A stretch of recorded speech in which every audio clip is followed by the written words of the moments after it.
Hi everybody, I'm Mary Ann Jarvis and I'm a master gardener with Garland County. And my favorite thing to grow are herbs. If you could tell you ladies that were standing around listening to me yak about herbs, I could do that all day. Herbs are the easiest thing to grow, and I don't care where you live, Indiana or here in Arkansas. They grow easily from seed, although I kind of am an instant gratification type gardener and I want to see plants right away. So herbs are wonderful. There are a few things you need to know about them. They like lots of sun, lots and lots, 6+ hours a day. I don't know one herb that doesn't take a full day's worth of sun. They also need a little bit of water until they're established. Once they're established, you don't have to worry about them so much. But with our Arkansas summers, it's pretty hot here, so I water them on a regular basis. If you're unsure when to water them or how to water them, stick your finger into the soil, and if it feels dry, if you're thirsty, your plants are thirsty, okay? If you're planting your herbs in the ground, they don't like a whole lot of fancy soil. You can grow them in the porous soil. They're not real crazy about clay because it stays a little bit too wet. They don't like wet feet. So if you're growing them in a pot, don't fertilize them, but start out with a good soil. I'm going to be using some container soil here today. Start out with that. Don't fertilize any more than that. If you're starting out with poor soil, I have bought 4 bags of container soil, and I add half of poor soil and half compost if I'm doing them in a container. Okay? I'm going to give her this back, so those are the things you need to know. Lots of light, a little bit of water, make sure they're maintained, water-wise until they're established. Once they're established, you can kind of back off on that watering a little bit, but not too much. Keep an eye on it, especially if it's in a container. Okay, now I'll put my teacher voice on. Pick your container. I thought this was a lovely container. I'm not a farmhouse type container person, but when I saw this, I thought, this is just perfect for herbs. I had my husband drill some holes in the bottom. Not that I couldn't do it myself, but I'm not allowed to touch the tools. So my husband drilled the holes in the bottom for me. Where do you go after that? You open up your bag of soil, and you're going to fill this container with soil. Be patient, this is going to take a while. I cannot lift this bag, it's too heavy. Can help you while you're... You know what, we could, if 2 of us could lift it, I could fill this a little bit more quickly. It's just a little bit heavy to... Am I going the right way for you? Yeah. I didn't want to...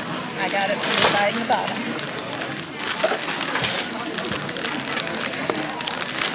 You can tell this is not the most perfect soil either, but it does have some amendments in it so that it will drain quickly. You don't want your herbs to be in waterlogged soil.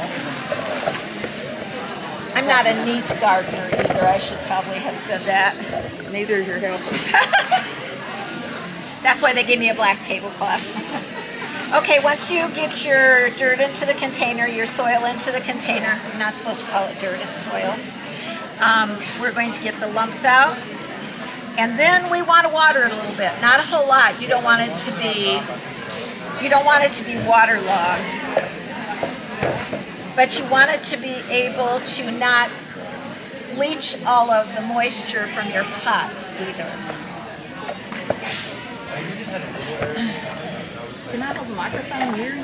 With that Can you hear me okay? Can everyone Not hear me as okay? well as- I'm a pretty loud person. Pretend sort of like you're making hyper tufa, if you know how to do that. A little bit will go a long ways. We just want to moisten it so that the plants will be happy. Is it on?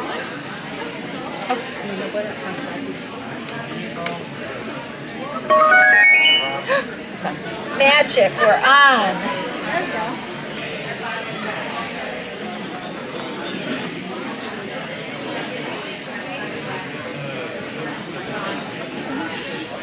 Okay, this is just moist enough. It's not going to stick together, clump together, but you can tell it's moist more moist than it was when I started. And then you need to decide where you're going to position your plants. You have to know how tall they're going to get. If they have a weeping kind of habit, we're going to put this thyme right in the front here because it weeps over a little bit. So if we stick it in here, that will be a pretty place.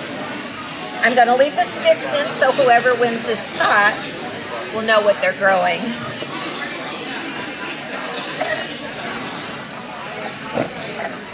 You get your bucket. I bought this bucket at Tuesday mornings, and I believe it was like $16 with tax and everything.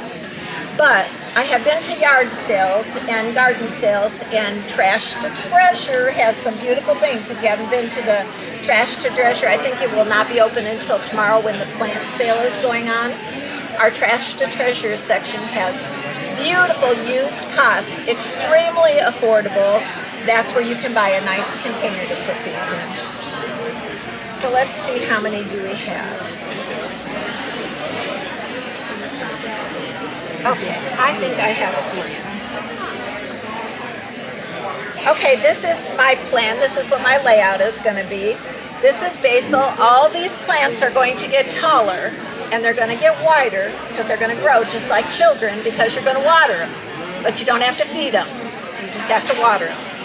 This is basil, sweet basil, Genovese basil, it's known as. Master gardeners have this on sale. There's also an herb booth here, I believe in this building even.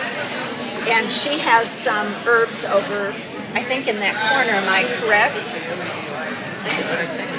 I tried to walk around and see what was what around here. So we're going to put some Genovese basil in, which is wonderful for caprese. Do you all know about caprese salad? Sliced tomatoes, mozzarella cheese, a little bit of basil, really balsamic vinegar. If you can buy the creamy balsamic or the glazed balsamic vinegar, absolutely wonderful. This is parsley.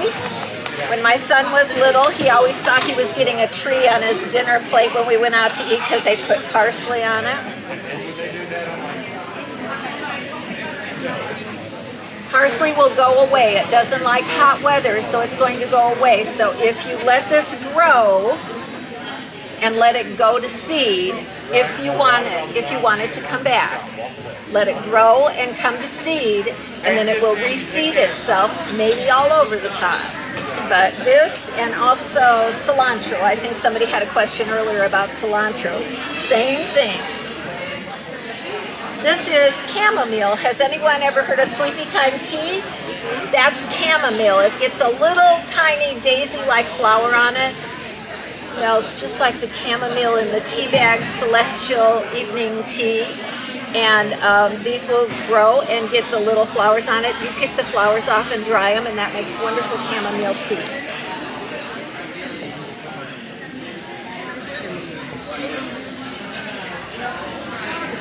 All of these plants, whenever you do any kind of a container, you always want plants that have the same needs. So if they all need sun, we're in no trouble here because this is a bucket that everybody likes, 6 or more hours of sun a day.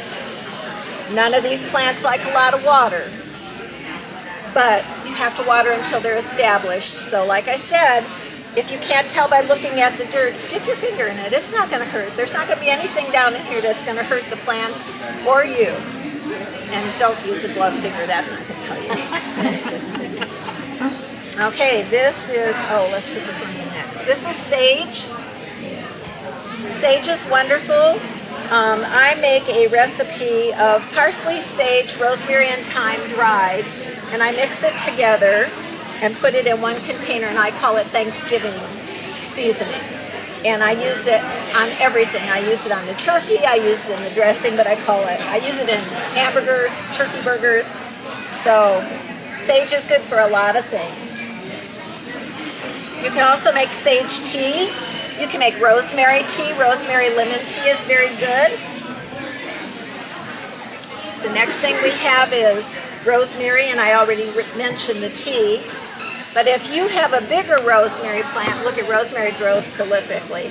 If you have a big rosemary plant, I lost my big ones. But if you have a large rosemary plant, cut the woody stems off and use them as skewers to barbecue with.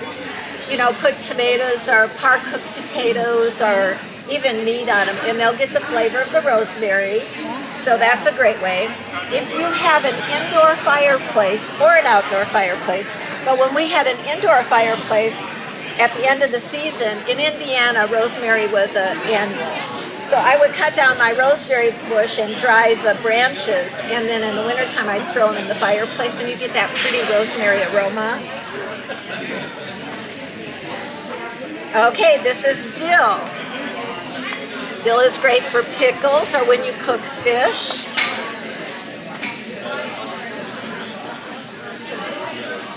I can't think of other things that it's good for. Oh, deviled eggs. I sprinkle it on my deviled eggs. I'm just trying to come up with ideas for you to use. Of course, I didn't know who this bucket would go to, so I had no idea what kind of herbs that person might like, but yes. I was wondering about, since the metal, it's a metal container, does it get too hot? I have not had a problem with that. Now, like I said, I'm not a farm house style person, but I do have copper buckets at my house on my patio. And I think you've walked through my yard.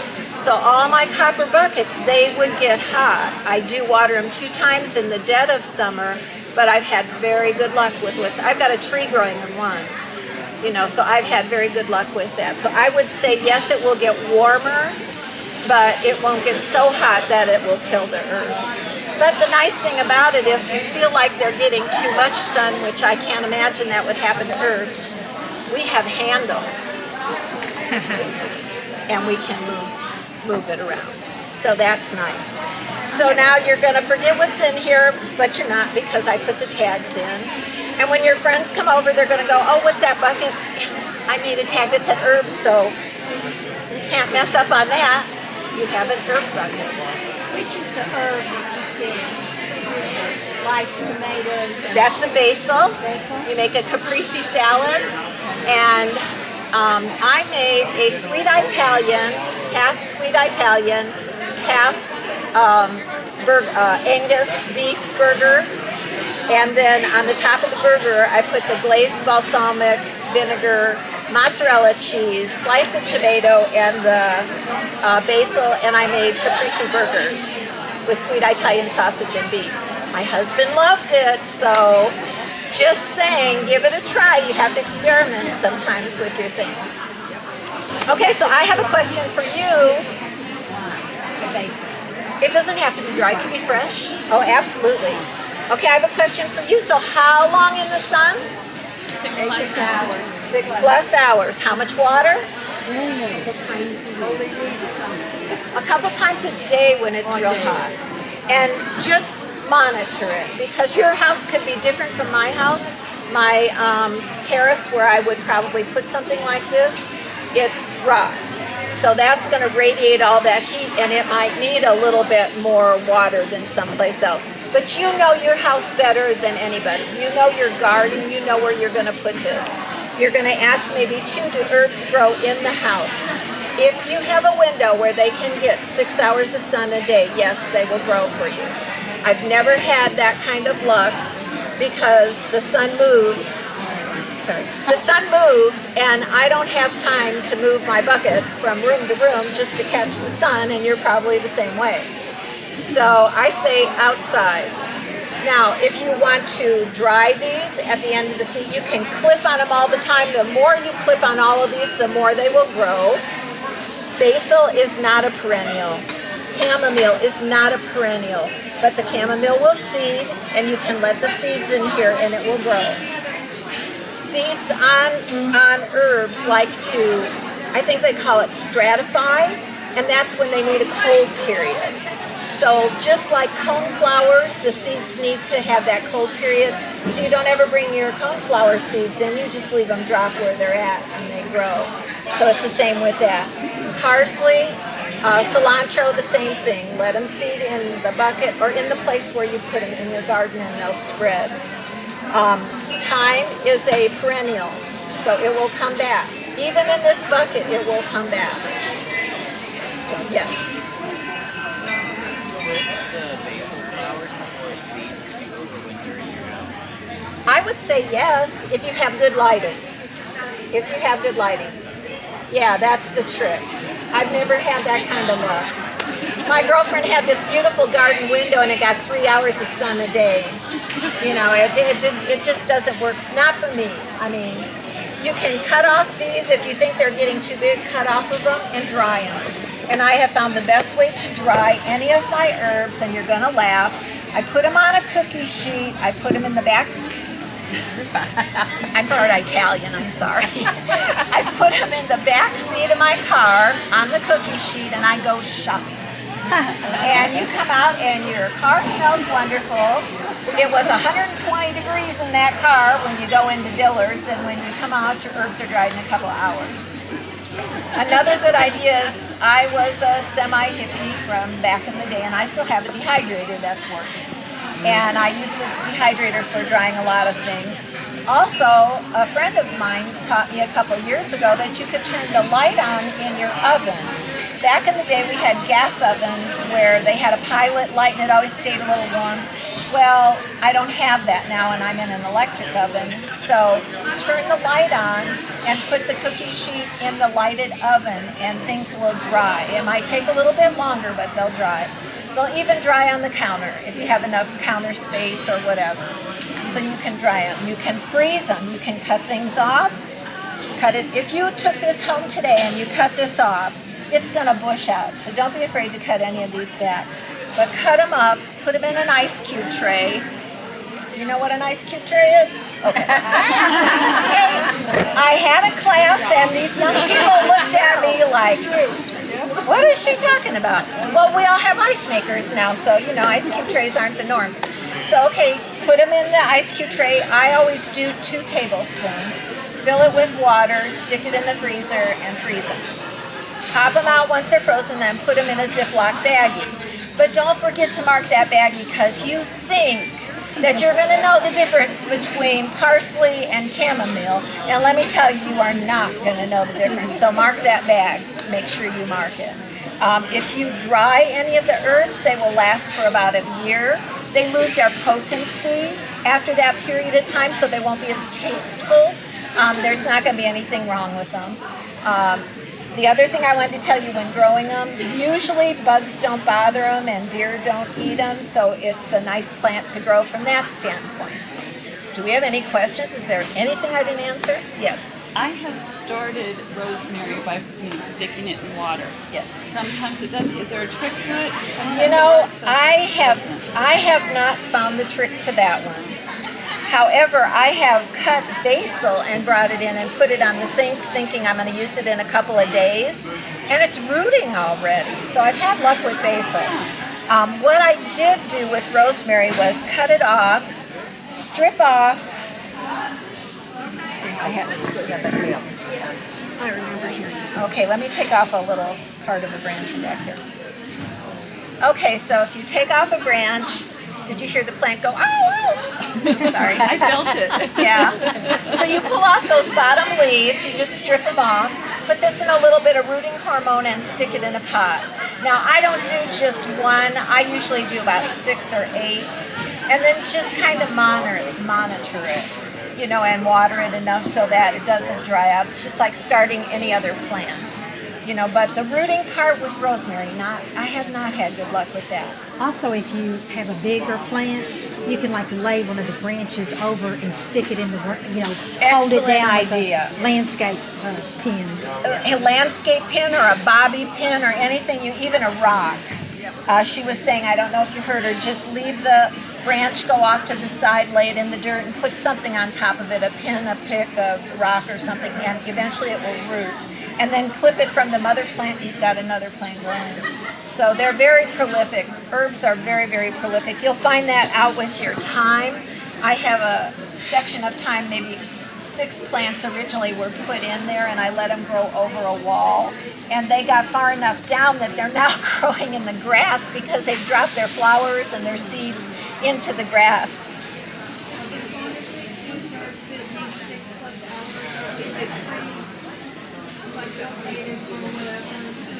Yes, yes. You have to know that these are going to get a lot bigger. I didn't want to just put 3 plants in here, which could have been a smart idea, to tell you the truth, because rosemary's going to get pretty big, thyme is going to get pretty big. 3 plants could fill this out. But I wanted it to be a pretty planter, and I wanted it to get whoever got this to have a good variety of things, because I don't know what you're going to use it for. Lavender would probably be excellent in here. Lavender is kind of a fussy plant to me. I've never really had good luck with it. It likes to have good draining soil, which this is, and it's not going to get too much water. It's going to get enough sun, so lavender would be an excellent choice for a pot like this, I think. More questions? Is parsley not a biannual where it's every 2 years? You know what? That part I don't know, but I do know when you leave it go to seed, it comes back up. So to me, that's just telling me it's reseeded myself. Will this particular plant come back up? I don't know that. Because I'd always heard it's a 2 year. year. 2 years. Yeah, that's like rose campion. If any of you have ever had the beautiful little plant rose campion, it looks like it's lamb's ear. And it shoots up a magenta flower. It's just a beautiful, beautiful old-fashioned plant. And if you let it go to seed, within a couple years your garden is full, but it will only bloom every other year. You're going to learn a lot about a lot of things. Okay, the other thing I have is the creeping thyme that you buy for your... Wherever. Yes. So what is exactly the difference? Well, it's an ornamental, for one. So it's not edible, right? It's not edible, but it's not going to hurt you. But you know what? You're going to taste it and go, it's not going to be anything you want to eat. It's like a sweet potato vine. Yes, I've heard people say, oh, they're poison. They are not poison. You can eat them, but they are so bitter, why would you want to? So, like anything else, I have elfin thyme. It's about 1 inch tall. I have woolly thyme, same thing, about 1 inch tall, but they're all ornamentals. They're just ornamentals. Okay. Because I was getting confused about that. Because I have something in my garden, and I'm not sure if it's creeping or if it's real. Yeah. Well, try Well, it. it's real. Taste it and find out. It's real, but it's creepy. Yeah, and it's nice. I think that's very pretty. I had that growing in my fairy garden, and I thought it was really pretty, kind of cool. So. Well, I know the terrariums that the kids are doing in the morning, that's what they're using. Oh, I think that's excellent. I think that's excellent. Yeah, I think that's very cool. Any more questions? So you're all going to go out and buy herbs, right? Yay! All right.